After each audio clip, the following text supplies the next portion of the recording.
Hello everyone, আপনাদের সবাইকে স্বাগত জানাচ্ছি ক্রিক ট্রেন্ডিংয়ের আজকের এই ভিডিওতে। বাংলাদেশ ২০২৬ টি-20 বিশ্বকাপ ভারতের মাটিতে খেলবে না, এ নিয়ে কিন্তু নানা জল্পনা-কল্পনা শুরু হয়েছে। মূলত মেইন ঘটনাটা শুরু হয়েছিল মুস্তাফিজুর রহমানকে কলকাতা নাইট রাইডার্স ৯,২০,০০,০০০ রুপিতে কেনার পর ভারত এবং বাংলাদেশের মধ্যে যে রাজনৈতিক উত্তেজনা চলছিল, তখন ভারত সরকার বিসিসিআইকে বলেছে যে মুস্তাফিজুর রহমানকে যেন না নেওয়া হয়, তাকে যেন ছেড়ে দেওয়া হয়। পরবর্তীতে কলকাতা নাইট রাইডার্সকে বিসিসিআই জানায় মুস্তাফিজুর রহমানকে ছেড়ে দেওয়ার জন্য, এবং কলকাতা নাইট রাইডার্স মুস্তাফিজুর রহমানকে ছেড়ে দেয় এবং একটা শর্তও দিয়ে দেয় তারা, যে মুস্তাফিজকে ছাড়ার পর তারা অতিরিক্ত প্লেয়ার অর্থাৎ তার রিপ্লেসমেন্টে প্লেয়ার নিতে পারবে, এবং সেই কাজটাই কলকাতা নাইট রাইডার্স করেছে।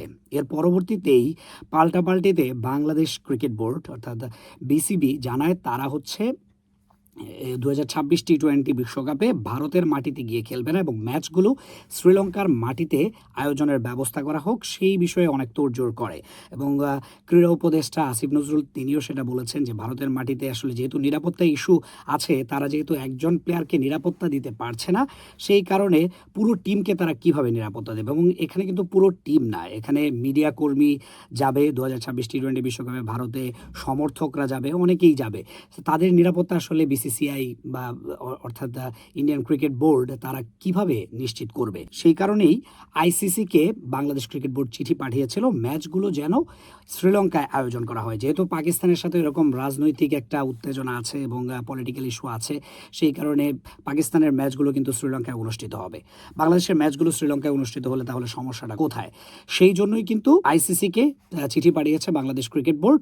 এবং এটা নিয়ে মজার একটা বিষয় আমি গতকালকে লক্ষ্য করলাম, সেটা হচ্ছে আইসল্যান্ড ক্রিকেট অর্থাৎ আইসল্যান্ড ক্রিকেটের যে অফিসিয়াল টুইটার হ্যান্ডেল, সেখান থেকে পোস্ট করা হয়েছে একটা ছবি, এবং মেবি এটা ইনসাইড স্পোর্ট নামে কোনো পেজ কিংবা টুইটার অ্যাকাউন্ট থেকে হয়তো পোস্ট করা হয়েছে, এবং তাদের পোস্ট কার্ডে বাংলাদেশের জায়গায় আইসল্যান্ডকে অন্তর্ভুক্ত করা হয়েছে। এবং আমি সবচেয়ে অবাক হয়েছি যে আইসল্যান্ড ক্রিকেটের অফিসিয়াল হ্যান্ডেল থেকে কিভাবে এটা পোস্ট করা হলো, যে বাংলাদেশের জায়গায় তারা আইসল্যান্ডকে নিচ্ছে এবং আইসল্যান্ড ২০২৬ টি-20 বিশ্বকাপ খেলছে। আমি খুবই অবাক হয়েছি, এবং এটা মজার ছলে করেছে কিনা তারা, সেটাও একটা ভাববার বিষয়। বাট মজার ছলে তো অবশ্যই নয়, যেহেতু অফিসিয়াল যে টুইটার অ্যাকাউন্ট সেখান থেকে এই ধরনের পোস্ট করা হয়েছে, এবং তারা বলছে যে এটা ক্রিকবাজেও নাকি এরকম প্রকাশ করা হয়েছে, ভায়া ক্রিকবাজ লেখা ছিল সেই পোস্ট কার্ডটাতে।